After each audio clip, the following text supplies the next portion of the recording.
താഴമൺ കണ്ഠര് രാജീവര് അദ്ദേഹം കഴിഞ്ഞ ദിവസമൊക്കെ തന്നെ വാർത്തകളിൽ നിറഞ്ഞു നിന്നിരുന്നു. അദ്ദേഹത്തിൽ നിന്ന് അല്ലെങ്കിൽ അദ്ദേഹത്തിന്റെ കുടുംബത്തിൽ നിന്ന് തന്ത്രസ്ഥാനം എടുത്തു മാറ്റണം എന്നുള്ള ചില അഭിപ്രായങ്ങൾ ഉണ്ടായി. BJP-യിൽ തന്നെ 2 അഭിപ്രായം ഉണ്ടായി എന്നാണ് കേൾക്കുന്നത്. KS രാധാകൃഷ്ണൻ സംസ്ഥാന ഉപാധ്യക്ഷനാണ്. അദ്ദേഹം പറഞ്ഞത് തന്ത്രി കുടുംബത്തിൽ നിന്ന് ഈ ഒരു സ്ഥാനം എടുത്തു മാറ്റണം, അതിനുള്ള അധികാരം ദേവസ്വം ബോർഡിന് ഉണ്ട് എന്നാണ്. എന്നാൽ സന്ദീപ് വചസ്പതിയെ പോലെ മുതിർന്ന ഒരു നേതാവ് അത് ഖണ്ഡിക്കുകയും ചെയ്തു. എന്തുമാകട്ടെ, മാത്രമല്ല ഇദ്ദേഹത്തിന് ആരോഗ്യ പ്രശ്നങ്ങളുണ്ട്. അതുകൊണ്ട് ഇനി തന്ത്രിയാകാൻ താനില്ല, പകരം മകൻ കണ്ഠര് ബ്രഹ്മദത്തനെ തന്ത്രിയാക്കണം എന്ന ആവശ്യം ഉന്നയിച്ചുകൊണ്ട് ദേവസ്വം ബോർഡിന് കണ്ഠര് രാജീവര് കത്തുകൊടുത്തതായിട്ടാണ് നമുക്ക് ലഭിച്ച വിവരങ്ങൾ.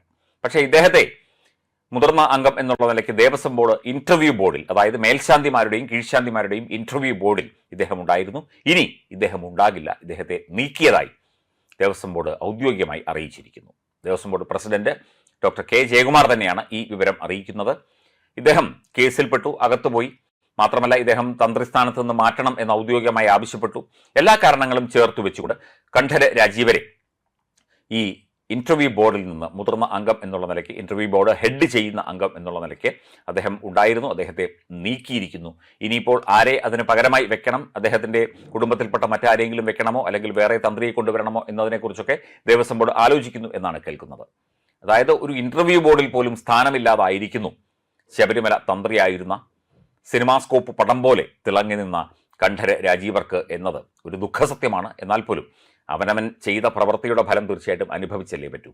ഒരു ക്ഷേത്രതന്ത്രി ഇത്രയും പ്രമാദമായ കേസിലും അതുപോലെയുള്ള ആരോപണങ്ങളിലും പെടുകയാണെങ്കിൽ, അതും ഒരു മഹാക്ഷേത്രത്തിൻ്റെ, ലോകം മുഴുവൻ ആരാധിക്കുന്ന ആരാധനയ്ക്കായി ലോകം മുഴുവൻ എത്തുന്ന ഒരു മഹാക്ഷേത്രത്തിൻ്റെ, ഒരു ചരിത്രപരമായ ക്ഷേത്രത്തിൻ്റെ തന്ത്രസ്ഥാനം വഹിക്കുന്ന, ആ മഹനീയ സ്ഥാനം വഹിക്കുന്ന വ്യക്തി ആ മഹനീയ സ്ഥാനത്തിന് ചേരാത്ത രീതിയിൽ പ്രവർത്തിച്ചു, സ്വർണ്ണക്കൊള്ളയ്ക്കടക്കം കൂട്ടുനിന്നു എന്നുള്ള ആരോപണം ഉയരുമ്പോൾ, ആ വിഷയത്തിൽ അന്വേഷണം നടക്കുമ്പോൾ, അദ്ദേഹം ജയിലിൽ കിടന്ന അവസ്ഥയുണ്ടാകുമ്പോൾ ഒക്കെ തന്നെ തീർച്ചയായിട്ടും അദ്ദേഹം ഒരു ഇന്റർവ്യൂ ബോർഡിൽ ഇരിക്കാൻ യോഗ്യനല്ല എന്നുള്ള ആ ഒരു യാഥാർത്ഥ്യം അദ്ദേഹവും അദ്ദേഹത്തിൻ്റെ കുടുംബവും തീർച്ചയായിട്ടും മനസ്സിലാക്കേണ്ടതാണ്.